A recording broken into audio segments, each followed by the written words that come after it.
एचएसआई trade क्या है? इसे करने के लिए क्या एकेडमिक क्वालिफ़िकेशन होनी चाहिए? परसेंटेज, फ़ीस, सैलरी, वर्क, क्या ये डॉक्टरेट डिप्लोमा है या फिर कुछ और है? उसके बारे में बताएँगे। सबसे पहले हम जानते हैं कि एचएसआई होता क्या है? हेल्थ सैनिटरी इंस्पेक्टर इसकी फुल फॉर्म है। ये एक हाइजीनिक वोकेशनल ट्रेड है। यही केवल 1 साल का कोर्स है, डिप्लोमा है, जिसमें स्टूडेंट को हेल्थ हाइजीन के बारे में सिखाया जाता है। जैसे न्यूट्रिशन फूड, स्वास्थ्य के लिए कितना न्यूट्रिशन फूड लेना चाहिए, कौन-कौन से फलों में, सब्जियों में न्यूट्रिशन फूड होता है, वाटर सैनिटेशन, जल स्वच्छता के बारे में, शुद्ध जल पीना चाहिए, प्योर जल पीना चाहिए, एयर सैनिटाइजेशन के बारे में, सीवेज डिस्पोज के बारे में, रिपोर्ट सर्वे के बारे में, ये सब के बारे में पढ़ाया जाता है। हेल्थ एजुकेशन के बारे में, ये सभी चीज़ जो आते हैं, जितने टॉपिक आते हैं, ये सब एचएसआई में आते हैं। अब हम बताएंगे कि एचएसआई करने के लिए स्टूडेंट को कितनी फ़ीस देनी होती है और एकेडमिक क्वालिफ़िकेशन क्या है। अगर एकेडमिक क्वालिफ़िकेशन की बात करें तो स्टूडेंट के पास 10वीं होनी चाहिए और परसेंटेज की बात करें तो लगभग 60% तो स्टूडेंट पास होनी ही चाहिए।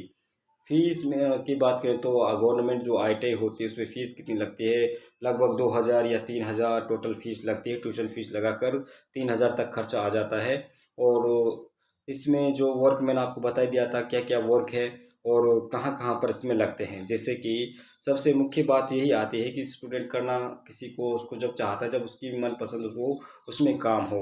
जो एचएसआई है मैंने बता दिया था, हेल्थ सैनिटरी इंस्पेक्टर, ये एक हाइजीनिक जो हेल्थ हाइजीनिक के बारे में सिखाया जाता है। जब स्टूडेंट इसे कर लेते हैं तो जॉब कहाँ पर लगते हैं? स्टूडेंट इसे करने के बाद जैसे कि हॉस्पिटल्स होते हैं, गवर्नमेंट हॉस्पिटल्स होते हैं या फिर गवर्नमेंट जो यूनिवर्सिटी होती हैं मेडिकल लाइन की, या फिर एनजीओ होते हैं, उनमें जो एचएसआई की जो पोस्ट होती हैं वो निकलती हैं। जैसे कि किस प्रकार की पोस्ट निकलती हैं गवर्नमेंट हॉस्पिटल में। गवर्नमेंट हॉस्पिटल में जैसे कि सबसे मुख्य जो रिपोर्ट सर्वे करना, डिसीज़ के बारे में सर्वे करना जैसी पोस्ट निकलती हैं। जैसे स्टूडेंट किसी हॉस्पिटल में लगा सरकारी में, तो वहाँ पर पीछे से कुछ रिपोर्ट मांगने लग गई कि भाई किसी गाँव में कितने टीबी के मरीज़ हैं, कितने वहाँ जल स्वच्छ है या नहीं है। इस प्रकार के आंकड़े देना, ये वहाँ का पॉल्यूशन कैसा है या नहीं है, पानी कितना है, स्वच्छ है या नहीं है, कितनी बीमारी हैं, डेंगू है, मलेरिया है, इस सभी चीज़ों को रिपोर्ट इकट्ठा करना एक एचएसआई का काम होता है। ये रिपोर्ट बनाकर अपनी हॉस्पिटल में हेल्थ स्टैटिस्टिक्स के वो जो आंकड़े होते हैं उन्हें सौंपते हैं, उनको बताते हैं कितने इतने मरीज़ उस गाँव में ऐसे-ऐसे या ऐसी-ऐसी बीमारी आ रही है, या फिर कितने भी स्वच्छ पानी है या नहीं है। इस प्रकार के जो आंकड़े बताते हैं ये एचएसआई में आता है। यानी एक ये काम होता है एचएसआई का। तो इसकी जो गवर्नमेंट हॉस्पिटल्स होती हैं, उनमें भी ये लगते हैं, जैसे कि प्राइमरी हेल्थ केयर होते हैं, जो छोटे से हर गाँव में बनाए जाते हैं या फिर 2-4 गाँव में बना पीएचसी बोलते हैं जिसे, वहाँ भी एचएसआई की पोस्ट निकलती हैं।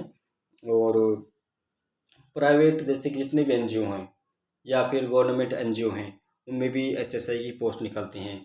उनमें भी ये होता है कि जो एनजीओ हैं उनमें क्या है कि अवेयरनेस फैलाते हैं कि भई स्वच्छ जल पल पीना चाहिए, वायु प्रदूषण से किस प्रकार से बचना चाहिए, और जो सीवेज डिस्पोज़ किस प्रकार से करना चाहिए, न्यूट्रिशन फूड कैसे लेना चाहिए। इसके प्रकार के एनजीओ होते हैं जिनमें स्टूडेंट को सिखाया जाता है। एनजीओ में ऐसे स्टूडेंट काम करते हैं।